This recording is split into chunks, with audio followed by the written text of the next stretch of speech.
Hi guys, welcome to my channel. I am Dhruvi, a CA aspirant, and this video is specially for 11th and 12th graders who are confused about what to do after 12th commerce. So don't worry guys, you are not alone. In this video, we will put the best career options after 12th. And guys, I will also share how to start preparing for CA right from 11th and 12th. Guys, let's get start the video. Guys, before doing that, please subscribe my channel. यार 100 subscriber होने वाले, तो please जल्दी से 100 subscribers करवा दें. I am very happy and I am very excited about it. So guys, let's get start the video. Let's start with very basic college courses. After 12th आप लोग एकदम सिंपल, आपको अगर लगता है कि आपको एकदम सिंपल लाइफ चाहिए जिसमें कुछ ज़्यादा स्टडी वगैरह ना हो, आपको ज़्यादा स्टडी में कोई इंटरेस्ट इतना ज़्यादा नहीं है, एंड आप सोच रहे हो कि मेरी एक बढ़िया सी कॉलेज लाइफ हो जिसमें मैं कॉलेज इन्जॉय करूँ एंड थोड़ी बहुत पढ़ाई कर लूँ, मेरे को कोई अच्छी सी सिंपल सी जॉब मिल जाए, ठीक है. क्योंकि आफ्टर ऑल जो बात है वो पूरी बात ना आपकी स्किल्स पे, आपकी कम्युनिकेशन स्किल्स पे आपकी रुकती है, राइट. सो सबसे बेसिक से मैं बात करूँ तो हमारा आता है BCom, बैचलर ऑफ कॉमर्स, ठीक है. ये सबसे बेसिक कोर्स है. बट अगर मैं प्रैक्टिकल बात करूँ कि अभी के लाइफ की, तो अभी के लाइफ में अगर आप लोग 12th के बाद BCom करोगे तो आपको शायद हो सकता है आपका कोई इतना अच्छा करियर सेट ना हो इस फील्ड में, बिकॉज आज के ज़माने में BCom की उतनी ज़्यादा वैल्यू नहीं रही है. तो अब अगर आपको BCom करना है तो आप लोग BCom मत करना, आप लोग करना BCom ऑनर्स. वो क्या होता है, वो BCom ही होता है, पढ़ाई भी उसमें डिटेल में थोड़ी सी होती है, ठीक है. वो जो BCom होता है वो 3 साल का होता है, जो BCom ऑनर्स होता है वो 4 साल का होता है. तो ये तो सबसे बेसिक डिग्री की बात है कि BCom कर लिया. बट अगर आप सोच रहे हो कि आपको MBA करना है, देन आपको BBA करना एकदम राइट होगा आपके लिए. BBA में क्या होता है, let's talk about BBA. BBA का मतलब होता है बैचलर्स ऑफ बिजनेस एडमिनिस्ट्रेशन. सो मैंने इन सबके नाम भी याद रखा यार. ओके. सो BBA में क्या होता है, आपको कोई अच्छी सी जॉब मिल सकती है BBA करके, लाइक बैंक में भी मिल सकती है एंड मतलब अच्छी कंपनी में भी कोई मिल सकती है. बट मेनली लोग क्या करते हैं, BBA करने के बाद लोग MBA करते हैं, राइट. तो MBA भी मास्टर्स होता है. लाइक जो BBA है वो एक बैचलर डिग्री है, एक अंडर ग्रेजुएट डिग्री है, एंड MBA है वो पोस्ट ग्रेजुएट डिग्री है. तो आपको ये, आप लोग सोच रहे हो कि हमें कॉलेज करनी है, तो BBA मैं सजेस्ट करूँगी कि हाँ BBA आप कर सकते हो. वो थोड़ी सी मेरे को मतलब लगता है कि उसमें थोड़ा सा ज़्यादा आपको अर्निंग हो सकती है, आपका करियर जो है वो ज़्यादा आगे जा सकता है BBA एंड MBA, ठीक है.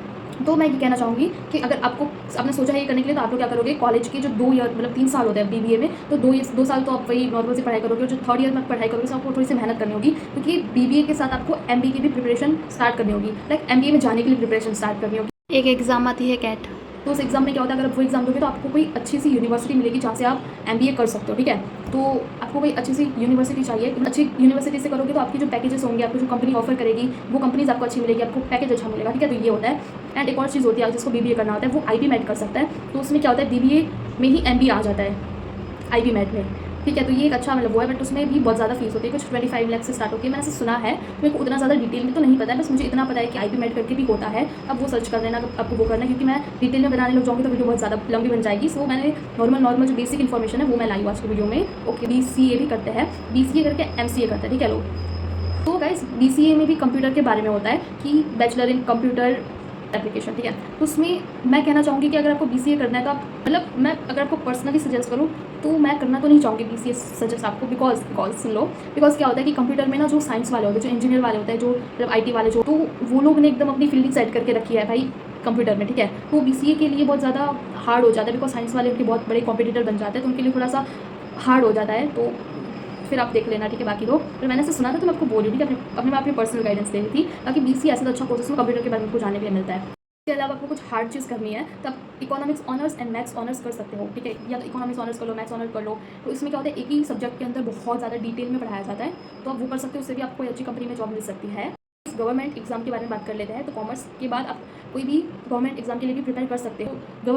आपको गवर्नमेंट जॉब करनी है, आपको गवर्नमेंट एग्जाम देनी है, तो आप लोग क्या करो कि कॉलेज करने का कोई फ़ायदा नहीं होता, पता है आपको. मतलब गवर्नमेंट एग्जाम के लिए आपने डिसाइड किया कि आपको गवर्नमेंट एग्जाम ही देनी है, तो आप क्या कर सकते हो कि कोई ऐसा कॉलेज ढूंढ लो जहाँ पे अटेंडेंस का कोई इशू ना हो, एंड आप कोई अच्छी सी गवर्नमेंट की कोचिंग ज्वाइन कर लो, एंड वो कोचिंग में ही आप अटेंड करा करो, उससे पढ़ के आप एग्जाम दो. और एक गाइस कुछ SSC करके एग्जाम है, गवर्नमेंट एग्जाम, उसमें कुछ 2 पेपर होते हैं. तो वो क्लियर करने के लिए भी आप रेगुलर कॉलेज मत करो, आप ऐसे साइड में कोई कॉलेज करते रहो एंड कोचिंग ले ला कर आपको वो क्लियर करनी है, तो एंड ऐसे करके आप वो एग्जाम क्लियर कर सकते हो. एंड अब मैं बात करना चाहूँगी कि टीचिंग में कैसे अपना करियर सेट करें आफ्टर टेकिंग कॉमर्स. तो ये तो बढ़िया ऑप्शन है भाई, टीचिंग का तो बढ़िया ऑप्शन है. तो पहले जब मैं बचपन में कोई मुझसे पूछा था कि क्या करना, तो मैं टीचर बोलती थी, क्योंकि मुझे बच्चों को पढ़ाना मतलब मुझे बहुत अच्छा लगता था, ठीक है. फिर जब मैंने 10th में CA के बारे में सुना, फिर मैंने सोचा कि नहीं मुझे CA करना है. तो ऐसा हुआ था। ओके, सो मेरी बात तो बाद में करेंगे, अभी मैं इस चीज़ के बारे में बात करती हूँ कि आपको टीचिंग में अपना करियर सेट करना है तो आप लोग क्या कर सकते हो। सो बेसिक से स्टार्ट करते हैं, या बीकॉम कर सकते हो, बीकॉम के बाद बीएड कर सकते हो, एंड बीएड आप कर लोगे तो उसके बाद आपको एक टेस्ट होती है वो देनी होगी, और टीईटी टेस्ट होती है guys. TET is teacher eligibility test. तो ये एलिजिबिलिटी टेस्ट होता है जो कि बीएड के बाद आप दो कि आप यूट्यूब टीचिंग भी स्टार्ट कर सकते हो। लोग देखते हैं कि हम लोग यूट्यूब में टीचर्स जो पढ़ाते हैं कितना बढ़िया पढ़ाते हैं, एंड बहुत लोग मतलब बहुत लोग अब तो पढ़ने लगे हैं यूट्यूब से ही, तो आप उसमें भी ट्राई कर सकते हो यूट्यूब में मतलब बच्चों को पढ़ा के, ठीक है। अब बात करते हैं प्रोफेशनल कोर्स की। तो प्रोफेशनल कोर्स तो बहुत सारे हैं जो कि आप कर सकते हो। तो मैं पहले सीएस के बारे में, ठीक है। सीएस क्या होता है? Company secretary. किसी भी आप कंपनी बड़ी मतलब जो बड़ी कंपनी होती है वो सेक्रेटरी रखती है, ठीक है, कंपनी में। मेन मैं बोलूँ तो उसमें मेन होता है law, corporate law, company law, ये लॉज और लॉ होते हैं, एंड थोड़ा अकाउंट्स होता है, थोड़ा कॉस्ट होता है, ये सारे मेनली चॉइस सब्जेक्ट्स होते हैं, इकोनॉमिक्स होता है, ठीक है। तो सीएस में ये सारे सब्जेक्ट्स होते हैं। आपकी थियरी स्ट्रॉन्ग है, आपकी इकोनॉमिक्स स्ट्रॉन्ग है, तो आप सीएस के साथ जा सकते हो, इसमें भी बहुत अच्छा करियर है। And compare to CA, CS थोड़ा सा ईजी होता है क्रैक करना, मतलब बहुत ईजी तो नहीं होता, लेकिन सी के कंपेरिजन में थोड़ा सा ईजी होता है लाइक। तो सीएस भी एक बढ़िया ऑप्शन है, तो आप लोग जा सकते हो सीएस के साथ। गाइस सीए में भी होता है cost and management accountant. Guys CFA financial analyst होता है जो कि पैसे के बारे में देखता है, फाइनेंस के बारे में देखता है, तो ये उसके बारे में। एसीसीए भी होता है guys, association of chartered certified accountant, ACCA, ठीक है। तो ये क्या होता है? एसीसीए करिए तो आप अब्रॉड जा सकते हो, वहाँ पे आपको बहुत अच्छी जॉब मिल जाएगी। सो सीए के साथ एसीसीए भी बहुत चल रहा है, मतलब एसीसीए है तो बहुत पुराना, लेकिन अपनी इंडिया में अब उसके चर्चे सामने आ रहे हैं, लाइक अब ज़्यादा लोग एसीसीए कर रहे हैं, तो ये भी बहुत अच्छी करियर अपॉर्चुनिटी है, इसमें आप अब्रॉड जा सकते हो। एंड वो ओवरऑल 180 कंट्रीज़ में है अभी एसीसीए की जॉब्स, तो 180 कंट्रीज़ में एसीसीए की जॉब है गाइस। आप कहीं भी जा सकते हो, कोई भी जगह आपको जहाँ पे जाना है जॉब के लिए आप जा सकते हो। अच्छा है। एंड मैंने सारी इन जो भी सारी मैंने बात करी, ये मैंने बहुत ज़्यादा डिटेल में मैं नहीं गई हूँ, बिकॉज ये बेसिक रखनी है, फिर भी इतनी लंबी वीडियो हो रही है यार ये, तो इसलिए मैं ज़्यादा डिटेल में नहीं बता रही, मैं ऊपर से बता रही कि आप ये चीज़ें कर सकते हो। एंड मेन इंपॉर्टेंट चीज़ जो कि कॉमर्स में मतलब उसका एक जलवा आएगा, वो क्या होगा? Obviously it's business, like commerce लेके बिजनेस वही होता है ना यार, मतलब मेन तो वही है कि आप बिजनेस करो। आपके माइंड में भी कोई अभी से कोई आइडिया है तो आप जो भी सोचो उसके बारे में ज़्यादा डिटेल आप इकट्ठा कर सकते हो और बिजनेस के बारे में भी सोच सकते हो। Guys let's start the main video. Chartered accountant CA, जो कि मेरा ड्रीम है एंड बहुत लोगों का ड्रीम है सीए बनना। तो 4-5 साल का ये कोर्स होता है सीए। तो गाइस इसमें ऑडिटिंग करनी होती है, टैक्सेशन करना होता है, लोगों को एडवाइस देनी होती है, जो लोग बिजनेस करते हैं उन लोगों को एडवाइस देनी होती है, उनकी बैलेंस शीट पे हमें साइन करनी होती है, लिख के देना होता है कि हाँ ट्रू एंड फेयर ये स्टेटमेंट्स है सारे, एंड ये सारे काम होते हैं चार्टर्ड अकाउंटेंट के। सो बेसिकली इसमें 3 लेवल्स होते हैं, foundation level, intermediate level and final level. So सुनने में तो ये बहुत छोटा सा लगता है कि फाउंडेशन दे दो तो इंटरमीडिएट में आ जाएंगे, इंटरमीडिएट हो जाए उसके बाद आर्टिकलशिप कर लेंगे, उसके साथ सीए फाइनल की भी प्रिपरेशन कर लेंगे, बस 2 साल के आर्टिकलशिप के बाद क्या फाइनल एग्जाम देनी है, वो पास करके भाई सीए बन जाएंगे। इससे सुनने में कितना भाई ऐसा लगता है कि भाई ईजी तो है, इसमें क्या उतनी बड़ी बात है, बट गाइस इसमें पासिंग परसेंटेज सिर्फ 10 to 15% है, सिर्फ 10 to 15% है। हार्ड रहता है, बिकॉज ये हार्ड क्यों रहता है मैं बताती हूँ कि देखो हम लोग 12th तक पढ़ के आते हैं, उसके बाद जब हम लोग फाउंडेशन से स्टार्ट करते हैं, फाउंडेशन में हमारी एनर्जी तो अच्छी रहती है, बट धीरे धीरे करके हमारी जो एनर्जी होती है ना पढ़ने की वो डिक्रीज हो जाती है, हम लोग कंसिस्टेंट नहीं रह सकते ज़्यादा, कुछ दिन पढ़ते हैं फिर कुछ दिन नहीं पढ़ते, ऐसे करके हमारी जो कंसिस्टेंसी है वो ब्रेक हो जाती है। उसके बाद हमें पढ़ाई करने का मन नहीं होता, हम लोग ज़्यादा हार्ड वर्क नहीं कर सकते, बिकॉज हमें वो जो एज होती है हम लोग को लगता है कि सब लोग हमारी एज के मज़े कर रहे हैं, कॉलेज लाइफ एंजॉय कर रहे हैं और हम लोग सिर्फ पढ़ रहे हैं, तो हमें पढ़ाई करने का भी मन नहीं होता। तो इस रीज़न से बच्चे फिर पढ़ाई या तो छोड़ देते हैं या तो एग्जाम देते हैं तो फेल हो जाते हैं। Efforts is about consistency and many more. तो इसमें 3 लेवल होते हैं, मैंने बता दिया, और आर्टिकलशिप करनी होती है 2 साल की। सो ड्यूरेशन की बात करो तो 4.5 to 5 years लग जाते हैं अगर आप फर्स्ट लेवल में पास हो गए तो, and it's very big achievement कि आप फर्स्ट लेवल में पूरा पास कर लो। एंड मेन बात जो है मतलब ठीक है मैं पासिंग क्राइटेरिया के बारे में भी बता देती हूँ। इंडिविजुअल सब्जेक्ट में हमें चाहिए होते हैं 40% और ओवरऑल चाहिए होते हैं 50%, ठीक है। गाइस ये फाउंडेशन में 4 सब्जेक्ट्स होते हैं, accounts, law, economics and maths. Maths को होते हैं क्वांटिटेटिव एप्टीट्यूड, ठीक है, इसमें मैथ्स और स्टेट्स भी मिक्स होती है और एलआर भी मिक्स होता है, लॉजिकल रीजनिंग। तो नॉन मैथ्स स्टूडेंट हो आप लोग अभी 11th-12th में और आप लोग सोचो कि मुझे सीए करना है तो आप लोग कैसे कर सकते हो, आपको मैथ्स लेनी चाहिए कि नहीं लेनी चाहिए। तो देखो मैंने तो मैथ्स नहीं ली थी एंड मेरे को लगता है कि उतनी ज़्यादा प्रॉब्लम नहीं हो रही है, मतलब थोड़ी प्रॉब्लम होती है बट उतनी ज़्यादा भी नहीं हो रही है, 1-2 चैप्टर्स ऐसे हैं। हाँ मैं अगर आप मैथ्स ले सकते हो तो बहुत अच्छी बात है, एंड अगर ऐसा है कि मैं मैथ्स में बहुत वीक हूँ तो मेरे को इंटरेस्ट भी नहीं मैथ्स में तो मत लो, तो इट्स ओके, कोई वो नहीं है, जबरदस्ती कोई है नहीं यहाँ पे। मैंने भी नहीं ली थी, मैं भी नॉन मैथ स्टूडेंट हूँ। ओके सो अब बात करते हैं कि how to prepare for CA foundation right from 11th and 12th class, ठीक है। अगर आप 11th या 12th क्लास में हो और आप सोचो कि मैं अभी से सीए फाउंडेशन की प्रिपरेशन स्टार्ट कर देती हूँ या स्टार्ट कर देता हूँ, तो आप कैसे कर सकते हो। आपके जो भी सब्जेक्ट्स है, ठीक है, आपके अकाउंट्स, बिजनेस स्टडीज़ या लीगल स्टडीज़ एंड इकोनॉमिक्स, ये 3 मेजर सब्जेक्ट्स होते हैं। बाकी इंग्लिश हिंदी अगर आप मैथ्स रखो तो मैथ्स भी होता है, बट मैथ्स रखो तो अच्छी बात है, लेकिन अगर मैथ्स नहीं रखे तो ये 3 मेजर सब्जेक्ट्स होते हैं, उसके साथ हिंदी इंग्लिश होता होगा या आईपी होता होगा, ऐसा कुछ होता होगा।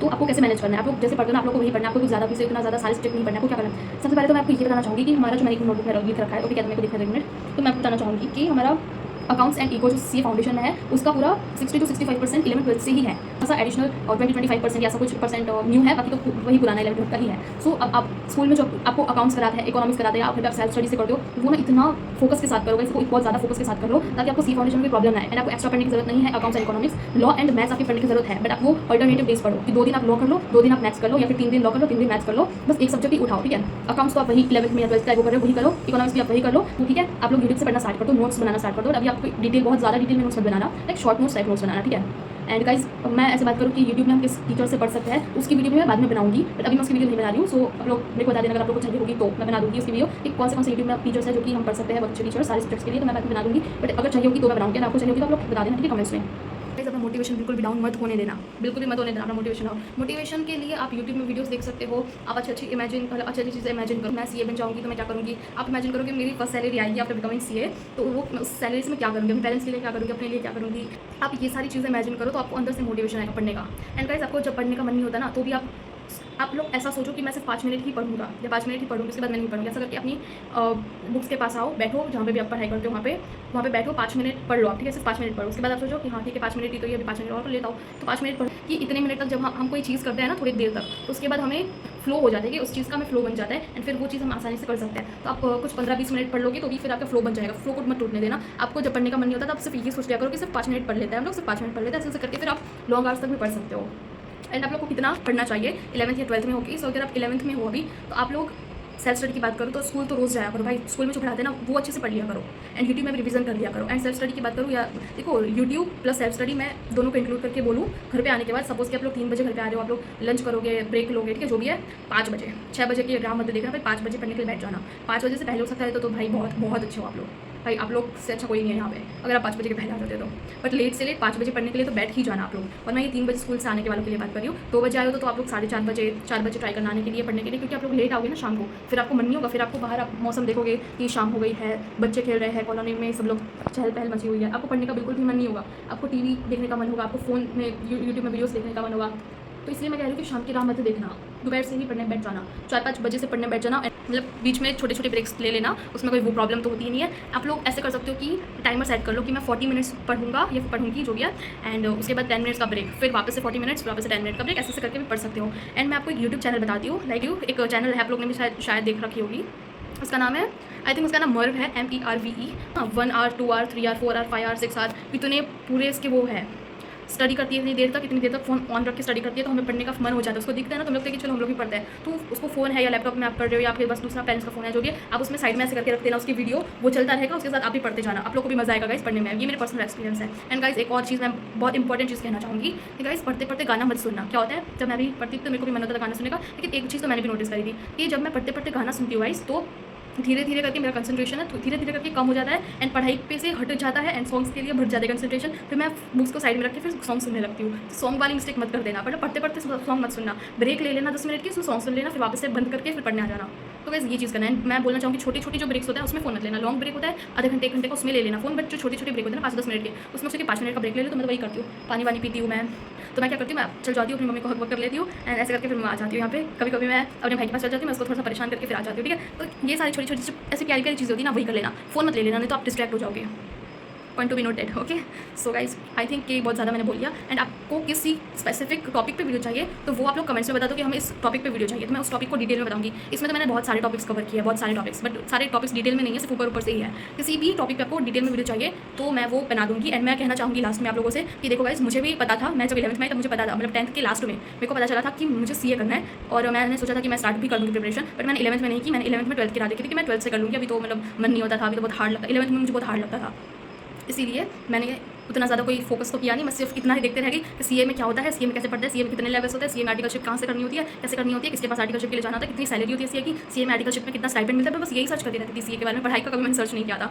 तो आप लोग मत करना यार, ये मैं बता रही हूँ, मतलब आप लोग का एक सब्जेक्ट में प्रिपेयर हो जाए ना। मैं नहीं कह रही 2, अगर चलो ये वीडियो अगर कोई देख रहा है जो कि 11th में, तो गाइस आप लोग को तो बहुत अच्छी अपॉर्चुनिटी है, आप लोग सिर्फ एक ही सब्जेक्ट करना, जो आपके जो सब्जेक्ट होते हैं वो कर लो, एंड एडिशनल सिर्फ एक सब्जेक्ट कर लो, वो है QA। आप लोग QA कर लो, उसके बाद जब आप 12th में आओगे तब आप लॉ कर लोगे। उसके बाद जब आप एक्चुअल में CA की प्रिपरेशन करोगे, इसमें आप लोग देखोगे आपको लॉ हो रखा है, आपको QA हो रखा है, वो थोड़ा थोड़ा भूल जाओगे तो रिवीजन करके जल्दी से कर सकते हो। एंड इकोनॉमिक्स एंड अकाउंट्स में पहले से करी होती है, बस आके वो थोड़ी सी अच्छे से और जो न्यू टॉपिक्स हैं वो और बाकी सारा रिवीजन करके आपकी एग्जाम जो मार्च अप्रैल में होते हैं, उसके बाद जो मई महीने में मई अटैम्प्ट होता है CA फाउंडेशन में, आप लोग वो भी दे सकते हो। एंड वो नहीं दे सकते तो आप लोग बाद में सितंबर अटैम्प्ट भी दे सकते हो। Guys I hope you like the video, and please like करना, मेरे वीडियोज़ में लाइक तो बहुत ज़्यादा कम होता है। सो गाइज प्लीज़ लाइक कर देना, सब्सक्राइब कर देना, हमारे 100 सब्सक्राइबर्स जल्दी से कंप्लीट हो जाए यार। आप लोग सब्सक्राइब भी कर देना, एंड किसी भी वीडियो पे आपको किसी भी टॉपिक पे आपको वीडियो चाहिए तो वो मेरे को बता देना, ठीक है, तो मैं उसमें बना दूँगी वीडियो। सो गाइज मिलते हैं नेक्स्ट वीडियो में, तब तक के लिए बाय।